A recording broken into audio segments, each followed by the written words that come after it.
La fiction et les histoires mystérieuses ont toujours attiré notre attention. Mais qu'en est-il de ce vol 914 qui est parti de New York le 2 juillet 1955 à destination du Miami avec plus de 57 passagers et 4 membres d'équipage qui est disparu dans la nature. Plus aucune trace de l'avion, plus aucune trace de corps des passagers ni dans la mer ni sur terre. Mais qu'il est réapparu 37 ans plus tard à l'aéroport de Caracas au Venezuela. Ouais, c'est quand même assez dur à croire, on est bien d'accord. Les amis, si vous voulez connaître vraiment la vraie histoire, restez jusqu'à la fin de la vidéo. Et n'oubliez surtout pas de partager cette vidéo au maximum et de mettre votre gros pouce bleu et d'activer la cloche de notification. Sur ce, bon visionnage à tous et à toutes.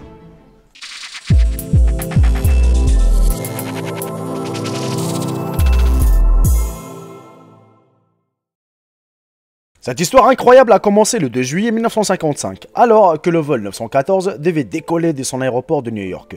L'avion aurait transporté 57 passagers et 4 membres d'équipage à Miami. Il semblait que ce serait un vol normal pour toutes les personnes impliquées. Cependant, cela s'avérerait loin de la vérité. Il s'avère que quelque chose de mystérieux s'est produit qui aurait déclenché cette histoire étrange. Après le décollage de New York, les contrôleurs aériens ont rapidement perdu le signal du vol 914. Juste comme ça, il avait complètement disparu du radar et personne ne comprenait ce qui s'était passé. Non seulement rien n'indiquait que l'avion s'était écrasé dans un endroit éloigné, mais il n'y avait également aucune trace de corps des passagers ni de membres de l'équipage qui se trouvaient à bord. Et il n'y avait aucune piste que ce soit pendant plus de 37 ans. Après une enquête approfondie, les autorités ont conclu que l'avion devait s'être écrasé et que tous ses passagers et son équipage devaient également être morts. Ils ont été incapables de localiser l'avion et ils ont conclu qu'il devait s'être écrasé quelque part en mer, vu qu'aucun avion n'avait été retrouvé à terre.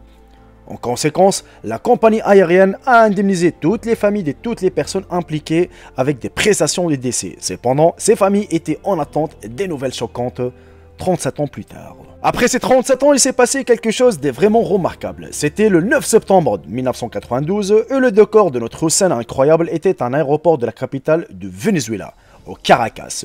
Cela semblait être une journée de travail normale pour tous les contrôleurs aériens. Cependant, quelque chose arriverait bientôt qui les prendrait complètement par surprise. Un avion DC-4 Douglas est apparu de nulle part et n'a même pas été détecté par le radar de l'aéroport. Alors, qu'est-ce que cela voulait dire ? L'une des personnalités qui ont joué un rôle important dans ce mystère panaméricain était un contrôleur de la circulation aérienne du nom Juan de la Corte. Avec le reste de son équipe, Juan est arrivé au lieu de travail ce jour-là sans rien attendre de particulier. Cependant, il a fini par avoir complètement tort. Avec ce mystérieux avion Douglas DC-4 en ligne de mire, il ne savait pas comment il avait réussi à échapper au radar, ni ce qu'il ferait ensuite. Juan de la Corte ne tardera pas à recevoir un signal de contact de l'avion Panam en question. Étonnamment, c'est le pilote qui avait réussi à apparaître sans être repéré par le radar. Et il a dit « Où sommes-nous » demanda le pilote. Il a ensuite confirmé que quelque chose qui a complètement pris le contrôle aérien par surprise. Nous sommes le vol 914 de American Airways entre New York et Miami avec un équipage de 4 personnes et 57 passagers. Un étrange détail a suivi ce rapport initial. Le vol 914 était parti dans la mauvaise direction d'environ 1800 km. Tout semblait se dérouler comme prévu alors que l'avion s'est posé et s'arrêtait. Cependant, Juan a ensuite entendu le pilote dire quelque chose qui le déconcentrait complètement. Nous devons atterrir à Miami à 2h55 du matin le 2 juillet 1955, a déclaré le pilote avec nonchalance. Juan n'a pas tardé à confirmer au pilote qu'il avait effectivement atterri à Caracas et que c'était en fait le 21 mai 1992. Quand Juan a aperçu pour la première fois le mystérieux avion 914, il a été choqué de voir à quel point il avait l'air obsolète. Il a spécifiquement utilisé le terme accidenté pour décrire l'avion, contrairement à d'autres avions qui semblaient vierges et modernes. Cet avion semblait provenir d'un autre univers. Cependant, il a essayé de passer sous silence son apparence peu orthodoxe et a continué à assurer la liaison avec le pilote. C'est à ce moment que le pilote a fait quelque chose que Juan n'a jamais vu venir. Juan de la Corte disait simplement au pilote quel jour on était. Cependant, dès qu'il a entendu cela, le pilote a été pris de panique et a crié « Oh mon Dieu !» L'équipe de contrôle aérien a également pu entendre les nombreux passagers crier et paniquer. En conséquence, Juan a ordonné à un groupe de gardes et sécurité de descendre au front et d'escorter les gens de l'avion. Mais alors, Juan était dans une autre grande surprise. L'équipe du contrôle aérien ne craignait pas que l'équipe de sécurité parvienne à calmer l'équipage et le passager du vol 914 et les amener à l'aéroport. Cependant, dès qu'ils se sont approchés de l'avion, le pilote leur a ordonné de ne pas s'approcher. Puis, Juan a entendu le pilote crier à la radio « Non, ne t'approche pas, nous partons maintenant !» L'avion a sûrement décollé et a disparu. Mais vers où ? Et selon Juan, l'avion était de nouveau introuvable sur le radar après s'être revenu dans les nuages. À la lumière de cela, l'aéroport a envoyé 3 jets pour tenter de retrouver le vol 914. Néanmoins, ils n'ont pas été en mesure de le localiser. Quelques heures seulement après son départ subit de Caracas, l'avion aurait atterri à l'aéroport où il aurait prétendument eu l'intention de se rendre il y a bien des années, l'aéroport de Miami. Naturellement, le personnel de Miami était aussi perplexe quant à l'arrivée de l'avion de Juan de la Corte.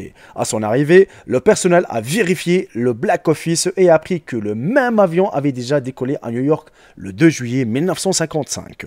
Le témoignage des agents des contrôles de l'aéroport qui ont vu l'incident est essentiellement le même.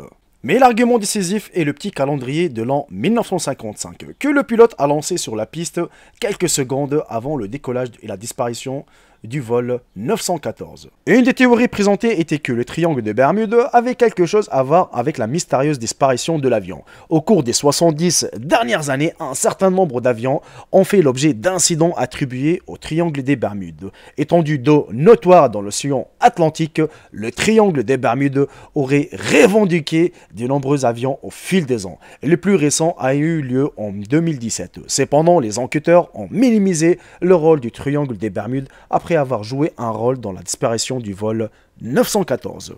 Et c'est là où on se pose vraiment la question, est-ce que vraiment c'est un canular des journaux? Et qu'est-ce que voulait dire Juan de la Corte par rapport à son histoire? Car tout le monde l'a cru et ça a été partagé, propagé sur internet en disant que ça existait vraiment ce vol. Certainement, le vol a été disparu le 2 juillet 1955, il n'y a aucune trace ni des passagers, ni de l'avion. Mais comment que ça se fait qu'il est revenu? Est-ce que vraiment il y a un voyage dans le temps? Ça serait impossible. Même s'il y a un voyage dans le temps, comment il peut rouler sans carburant? Et les passagers ont-ils vieilli?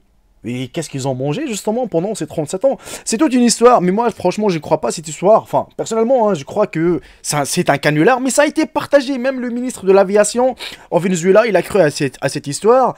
Tout le monde en fait vraiment que c'était la réalité, mais dans ce cas-là, pourquoi ils ne peuvent pas faire un film là-dessus? Vraiment, pour moi, c'est un cauchemar. C'est vraiment un canular, mais quand vous entendez vraiment l'enregistrement vocal entre le pilote et Juan de la Corte, c'est un truc de fou quand même de voir des histoires pareilles. Mais pour moi, franchement, hein, dites-moi ce que vous en pensez dans l'espace commentaire. Est-ce que le voyage dans le temps existe réellement? Car moi, personnellement, je ne crois pas. Pourtant, il y a des preuves de fou. Hein. Même à l'époque des pharaons, ainsi de suite, il y a vraiment certaines preuves que le voyage dans le temps, ça existait à l'époque. Enfin, je sais pas, mais je n'arrive pas à croire. Moi, si je vois pas une chose avec mes propres yeux, je ne crois pas à tout ça, les amis. Mais quand vous voyez ces genres d'histoires, et même l'autre histoire que je vous ai présentée aussi, ça va faire 1 an bientôt, sur l'avion qui est disparu, qui est revenu plus de 40 ans, je pense, avec tout l'équipage qui était mort, qui était en squelette, ainsi de suite. Avec, il y avait même des photos. Hein, je sais pas si vous n'avez pas vu cette histoire, n'hésitez pas à la regarder. Elle est sur ma chaîne, mais vraiment, je trouve ça assez fou. Et quand j'ai vu cette histoire, j'ai trouvé aucune preuve, il n'y a aucune investigation en fait derrière, il n'y a aucune explication derrière. On s'est basant juste sur le calendrier, excuse-moi, du pilote qu'il a jeté sur le piste de l'an 1955 et qui sait, peut-être Juan de la Corte, il a juste ramené ce calendrier de chez lui, de son arrière-grand-père qui était caché dans sa maison et puis il a dit oh, regardez, j'ai un calendrier de l'an 1955, l'avion qui était disparu, et ben le revenu aujourd'hui, le pilote, voilà, il a agité, il était en mode frustré, oh mon Dieu, on est en l'an 1992, nanani, nanana, et hop, il me jette un calendrier de l'an 1955. N'approchez pas de l'avion, tu vois. C'est toute une fiction, je pense, c'est vraiment ça. C'est fou. d'inventer une histoire pareille. C'est fou, je sais pas ce qu'il a fait, je sais pas ce qu'il a fumé ou ce qu'il a bu. Mais vraiment, c'est fou de voir des histoires pareilles. N'hésitez pas à me dire dans l'espace commentaire, est-ce que cette histoire, vraiment je trouve, elle est assez effrayante, parce que en fait, tout le monde a cru. Les journaux américains, vénézuéliennes, ce que vous voulez, sud-américaines, même en France, hein, d'ailleurs, partout, cette histoire a été propagée, mais il n'y a aucune théorie valable derrière. Hein, voilà, c'est juste, ils disent, ouais, là, c'est les triangles des Bermudes, mais il n'y a rien. Les triangles des Bermudes, certes, il y avait des avions qui sont tombés dans la mer, mais pas plus, quoi. On va pas dire qu'il est rentré dans je sais pas, dans une autre dimension, et hop, ils ont voyagé pendant 37 ans. Après, ils sont revenus, oh là, on est là, quoi. Qu'est-ce qui se passe? Voilà, les amis, on arrive à la fin de cette vidéo. J'espère sincèrement qu'elle vous aura plu. Si c'est le cas, n'hésitez surtout pas à me dire de ce que vous en pensez dans l'espace commentaire. Laissez votre gros pouce bleu. Sur ce, je vous embrasse tous, et je vous dis à très bientôt pour une toute nouvelle vidéo. Salut tout le monde, c'était Jaeko. Bye bye, ciao, ciao. Je vous aime tous, mes frères et sœurs.